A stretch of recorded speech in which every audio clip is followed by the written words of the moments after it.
Kaya ko kayo tinuturoan manahe upang maging karapat-dapat kayo sa paningin ng tao. Tingnan ninyo si Cinderella. Mahusay niyang ginagawa ang mga utos ko. Ginagaya niyo naman kami kay Cinderella. Eh, sanay na yan dahil sa kakautos niyo. Katrina? Tapos na ako! Ang ganda! Paano mo nagawa yan? Maliit pa kasi ako, tinuruan na ako ni Ina. Mas magaling nga siya sa akin. Paano mo nasabi yun? Ang ganda talaga. Ibigay mo sa akin yan. Mukhang maraming ang mali ang gawa mong ito, Cinderella. Ganun pa man, hinahangaan ko ang iyong gawa. Subalit hindi dapat na manatili ang mga babae sa pananahi lamang. Pero hindi po yan ang sinabi niyo. Oo nga po. Ang isang malaga na dapat matutunan ng isang babae ay ang kung paano magbihis ng magara nang sa ganun ay maimbitahan siya sa lahat ng uri ng mga pagtitipon. At yun ang dapat ninyong tandaan. Kala mo kung sino magsalita? Ay naman. Pierre, ihanda mo ang ating sasakyan. Pupunta tayo sa bayan upang bumili ng mga bagong damit ninyo. Talaga po, Mama!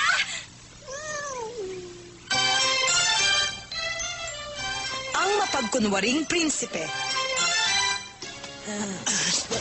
Magandang umaga po, Prinsipe Leonard. Saan mo dadalhin yan? Napag-utusan po kasi ako ng aming mayordoma na kumpunihin ang mga damit na ito at pagkatapos ay laban na rin daw pagkatapos kong tahiin. Ganun ba? Sige po. May nangyari ba? May napansin lang kasi ako. Bagong-bago pa ang damit na yun at sigurado akong hindi ko pa yun nagagamit. Baka naman nagkamali lang siya, hindi kaya? Kung papayag ka, maaari bang pahiram ng damit?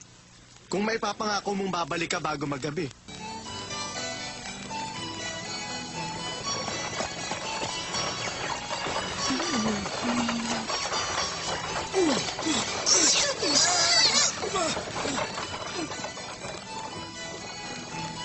Pierre, kinakailangan narito ka na pagkaraan ng ilang oras. Masusunod po, mahal na senyora. Kayong dalawa, sabihin nyo lang ang gusto ninyo at bibili natin. Napakabait niyo naman, Mama. Ay, sa wakas, may bago na naman akong damit.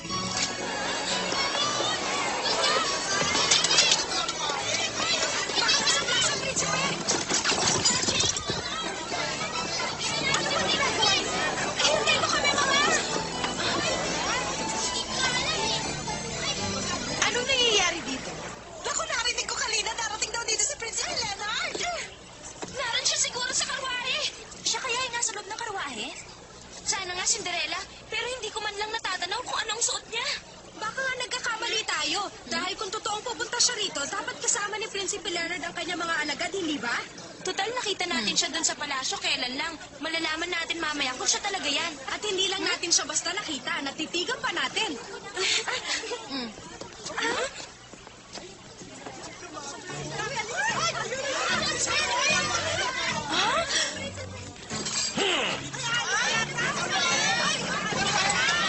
Prinsipe, hindi niyo kami!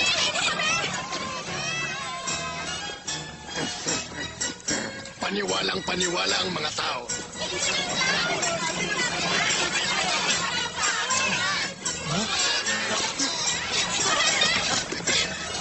Bilisan natin, Katrina, pabayaan mo na yan. Sino yung nahabol nila?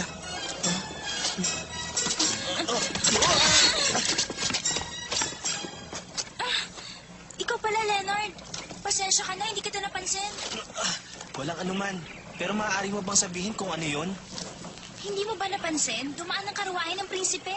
Prinsipe? Ayun, tingnan mo. Nagkakamali silang lahat. Hindi yun ang prinsipe. Paano mo naman nasabi yan? Gayon nakita namin siya nakasakay kanina sa karwahe. Halika.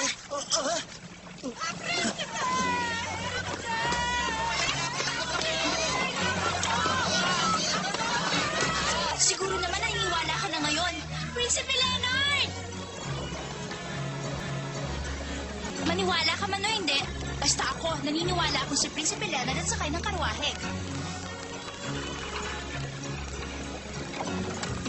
Magandang umaga po. Saan mo dadalhin yan? Napag-utusan po kasi ako ng aking mayordoma. Kailangan mag-isipin ko ang bagay nito.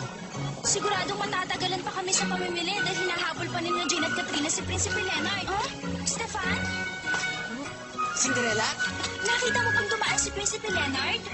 Sino? Yung nakasakay sa karwahe? Siya nga. Alam mo namang wala akong pakialam kung sino man siya. Bakit, Stefan? May problema ka ba? Bakit parang mainit ang ulo mo? Pasensya ka na. Marami lang akong iniisip. Nabuko na ba yung pagiging peking mahuhula? Tama ka. Ba't nagkaganon? Minsan naman tama ka, di ba? Isa pa, nawawala ang isang kaibigan ko. Ano, nawawala? Oo, matapos siyang humiram ng pera. Maraming salamat, Estefan. Babayaran ko rin ito. Siguradong pagkatapos ko maisagawa ang plano ko, malaking perang matatanggap ko. Hindi ko na siya nakita mula noon. Pero matagal ko nang kilala si Marcel. Mahusay siyang aktor at kaya siya nawawala marahil dahil sa isang problema. Sigurado ka bang magaling na aktor ang kaibigan mo? Talagang mahusay siya. Ang totoo nga, parang may pagkakahawig nga kayong dalawa. Ano? Magkahawig kaming dalawa? Siguro may mabigat na dahilan kung bakit hindi siya nagpapakita sa'yo. Siguro ang maganda hanapin natin siya. Kaya kong hanapin ang kaibigan ni Estefan. Kung ano, sabihin na natin kay Cinderella! Cinderella! Oh, Pachi, kayo pala. Bakit? May gusto ba kayong sabihin sa akin?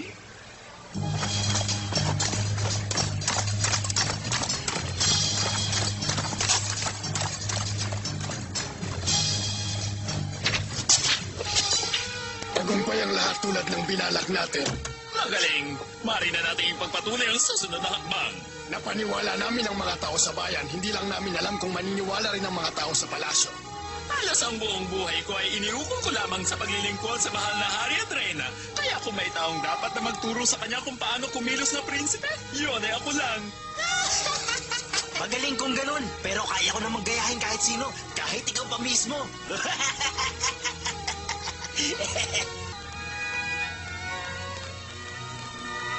Tandaan mong mabuti ang mga ituturo ko sa iyo, Marcel. Halimbawa, kapag nahulog ang iyong tinidor o kutsara, wala kang ibang gagawin kundi ang manatili sa pagkakaupo. Napakadali naman. Madali. Sige nga, ipakita mo sa akin. O sige.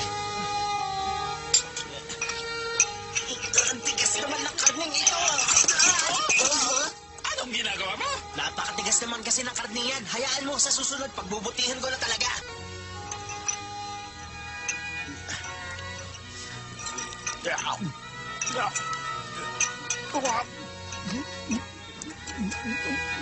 No. Ang sarap. Ganun lang pala kasimple ang maging prinsipe? Paano ba yan, Minch? Kanan, kaliwa. Kanan, kaliwa. Teka, huwag ka munang iikot. Kapag sinabi kong huwag ka munang iikot, huwag kang iikot. Dito pa! Makinig ka nga sa akin! Pasensya na kayo, Ginoo. Hindi talaga ako marunong magsayaw. Ako, pasensya na po kayo, Ginoo. Talagang hindi ko sinasadya ang pagtapak sa paa ninyo. Naku, saka na lang kita tuturo ang sumayaw. Kayo na muna ang bahala sa kanya.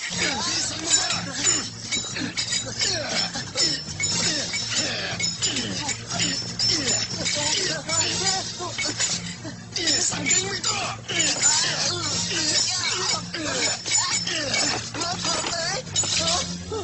Tama na yan! Baka masaktan mo siya. Sayang ang mga balak natin. Tandaan mo, bata, hindi na ito isang laro lang. Dahil kapag hindi mo pinagbutihan, tutulungan kita.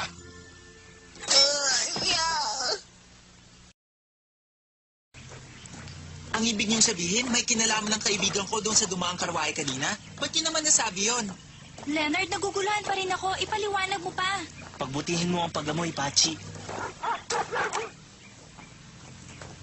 Kapag tama yung hinala ko, mapipigilan natin ang sino mang nagbabalak ng masama laban sa prinsipe at maililigtas pa natin ang inyong kaibigan na si Marcel. Pero, paano ka nakakasiguro? Tama si Stefan. Isa pa, paano mo naman naisip yung mga bagay na katulad niyan? Alam kong talagang naguguluhan kayo, pero maghintay lang kayo. Ang pinakamagandang gawin natin, sundan natin si Pachi.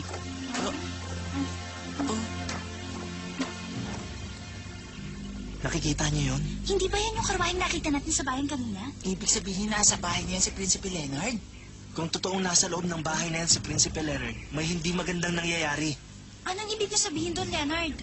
Nagpapanggap lamang na prinsipe yung nakasakay sa karwahe kanina? Yun ba ang ibig mo sabihin, Leonard? Dahil hindi pwedeng mangyari na dalawa ang kinikilalang prinsipe.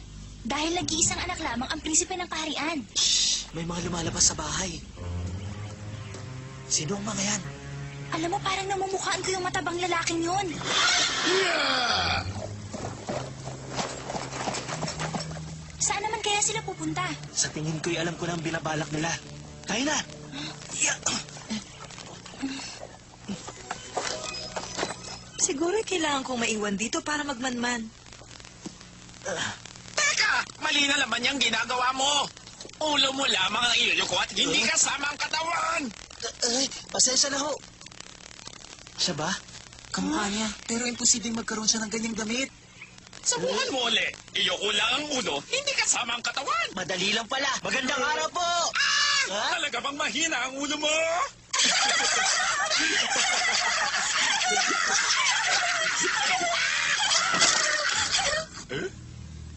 Saan ang galing yun? Muntik na tayo. Anong gagawin natin ngayon, Leonard? Saan ang galing ang asong ito? Pumalis ka sa tabi ko! Tulong! Saklolo! Tulungan mo ako! Marcel, ilayo mo sa akin ang asong ito. Parang awa mo na. Tulungan mo ako! Marcel? Sabi na nga ba? Oh, sige na! Umuwi ka na! Marcel, Ha? Esteban, paano mo ako natuntun sa lugar na to? bago yun, sabihin mo muna sa akin kung bakit ka nakadamit prinsipe. Tinuturuan kasi nila akong magpanggap bilang si Prinsipe Leonard. At kapag nagawa ko raw yun, pabayaran nila ako ng napakalaking pera. Maaari ba akong sumali sa inyong usapan? Aba, saan kayo nang galing na dalawa? Yun ang kwento nila sa akin. Masyado raw inaapi ang prinsipe sa palasyo. Kaya kapag pinalitan ko yung prinsipe, matutuwa siya sa akin dahil hindi na siya aapihin. Sa palagay mo, papasa ka bilang prinsipe? Huwag kang tumawa dyan dahil pinag-aralan ko yatang mabuti ang mga kilos ng prinsipe. Kung paano siya kumain, sumayaw at makipag-iskrima. At kasing kisig mo ang mahal na prinsipe. Marcel! Nasaan ka na ba, Marcel? Bumalik ka rito at ituloy na natin pag-aaral mo! Naku po, Siguro'y talagang kailangan ko siyang turuan ng aral.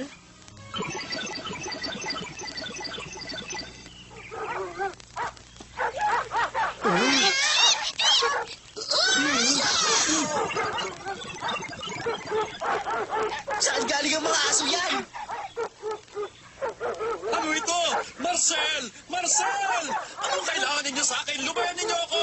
Parawan na ninyo! Marcel! Sino yung lalaking umalis kanina? Yung matabang lalaking sumakay sa kabayo, kilala mo ba siya?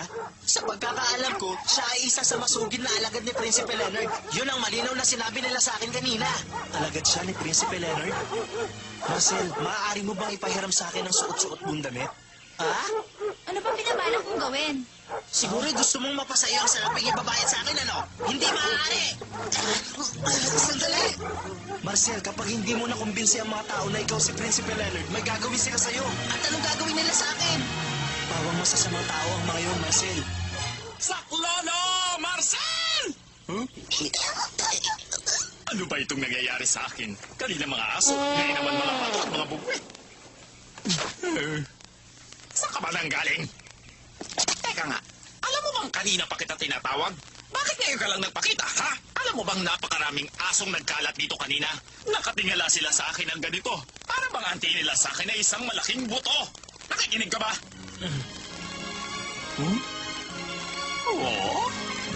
Ha? Nakita niyo yun? Kuhang-kuha niya. Para siyang tunay na prinsipe. Talagang mahusay siya, pero kayang-kaya ko rin gawin yan. Sa wakas, ang galing mo! Nakuha mo rin sa wakas ang mga itinuro ko. Salamat! Salamat at hindi na sayang ang oras ko. Salamat, Marcel! Kaliwa, kanan, kaliwa. Talagang kuhang-kuha mo na pati ang itinuro kong sayaw. Mahusay, Marcel. Magaling! Napakahusay palang sumayaw nitong si Leonard. Nariyan na sila. Naku, sana naman ay hindi nila nahalatang pinilitan ka ni Leonard sa iyong pwesto. Aba! Napakaaga niyo naman yatang bumalik. Sapagkat may ibinigay na bagong utos sa amin ng Dukisaral.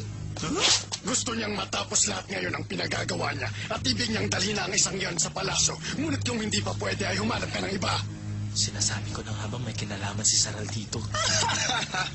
Subalit hindi na natin kailangan pa ng kapalit. Tulad ng sabi ko sa inyo, kapag si Marvin Minch ang nagturo, tiyak na tagumpay ang lahat.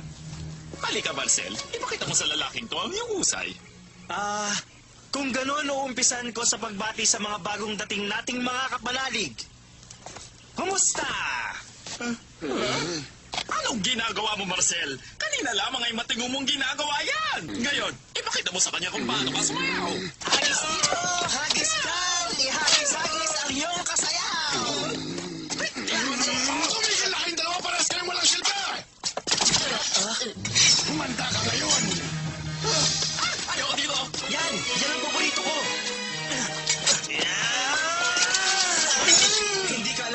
prinsipe. Alam ko ang lahat ng ito'y pakala ni Duque Saral upang kunin ang palasyo. Patawarin mo ako. Masyado kitang minaliit. Ang mahalaga ngayon ay maituloy mo na ang pagpapanggap nang sa gayon ay mapasayo na ang malaking halagang ipinangako ni Duque Saral. Tama si Leonard. Sila ang mga taong nagpapanggap. Siguro naman naniniwala ka na ngayon. Hindi nila ako maiisan. At kailan ka pa natutong gumamit ng espada? Naisahan mo ako. Pero hindi mo na maulit yan. Pakita mo sa akin ngayon ang husay mo sa paghawak ng espada. Mahusay. Tingnan ko kung matatagalan mo pa to. Hindi ko sa akin ang laki mo yan. Napakahusay mong humawak ng espada. Nasa likod mo kami ako! Huwag niyo akong tutulungan. Kayang-kaya kong paluhurin ang batang ito. Makikita ninyo. Magbabayad kayo. Pairam nga. Marcel! Walang gigilos. Naparito ako para maghiganti. Napakatapang ng batang ito. Ang mabuti siguro itulungan ko siya.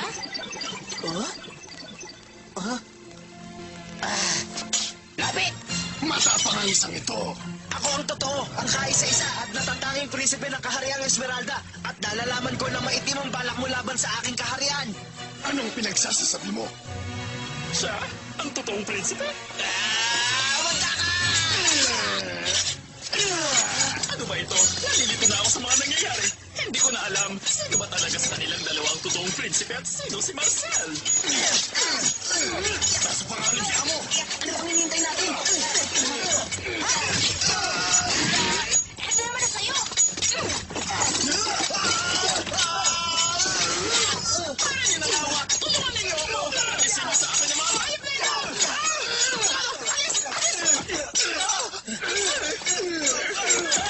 Hindi ko kailangan yan. Humanda kayo ngayon. Ito ang nararapat sa inyo. Sa lahat ng ayaw ko ay yung hindi lumalaban ng patas.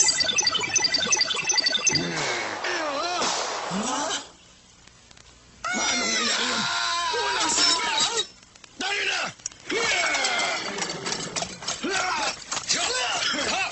Sandali! Huwag niyo akong iwan dito!